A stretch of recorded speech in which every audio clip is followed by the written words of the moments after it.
Choice is what appears to be the main theme in Always Sometimes Monsters, the first game developed by indie game studio Vagabond Dog, published by Devolver Digital, known for publishing critically acclaimed Hotline Miami. Is this game worth looking into, or should you choose to stay away from it? The story of Always Sometimes Monsters is wonderful and deep. It grabs your attention and holds it for a while. You play as a writer who had a chance at fame, but that all disappeared. You didn't finish the manuscript. $500 late on rent, with the key to your own apartment taken by the landlord until paid. You're now almost broke, with the love of your life gone and marrying someone else. The game sets the goal to travel to the wedding in 30 days. Who knows what you'll do when you get there? From the intro on out, the story is molded from your choices.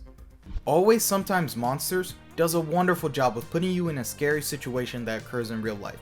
You deal with death, addicts, name-calling, crumbling relationships. Sometimes you feel bad for characters that are supposed to be friends, yet you're constantly reminded of the wedding, leaving you to debate whether to spend your time helping friends or plan for your own goals. The game never tells you what to do.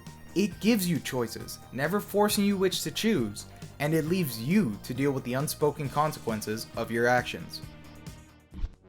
That's how most of the game goes. Your only physical control is with 4 movement keys and only 2 buttons that are basically accept and cancel. Even with this limited set of control, the game does a wonderful job of using these keys to immerse you in the gameplay.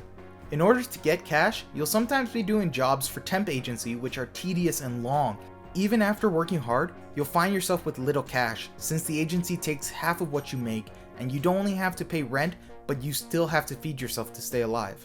They were frustrating at first, though I enjoyed them a bit more when I came to the realization that the monotonous nature and length were done on purpose to communicate the reality where people don't want to do these jobs, but instead need to do them in order to survive in the world.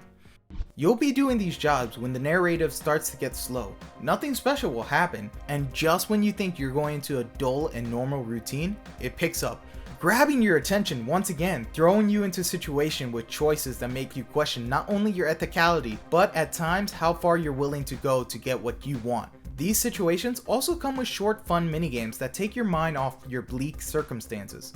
They can last for quite a while before you're back to your routine of working the temp jobs.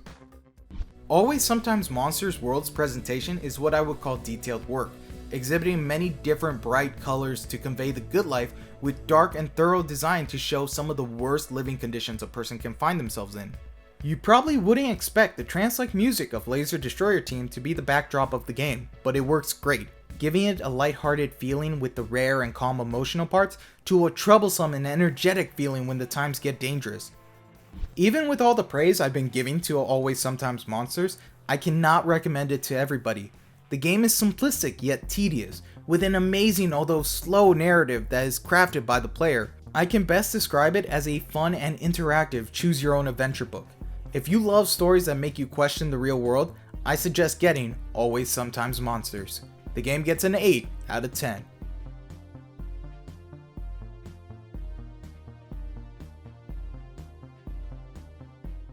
Hey, thanks for watching our review of Always Sometimes Monsters. Like what you see, then hit that like button down below and subscribe to us on YouTube.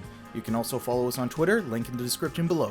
Also down below is a link to buy Always Sometimes Monster from the official Vagabond Dog website.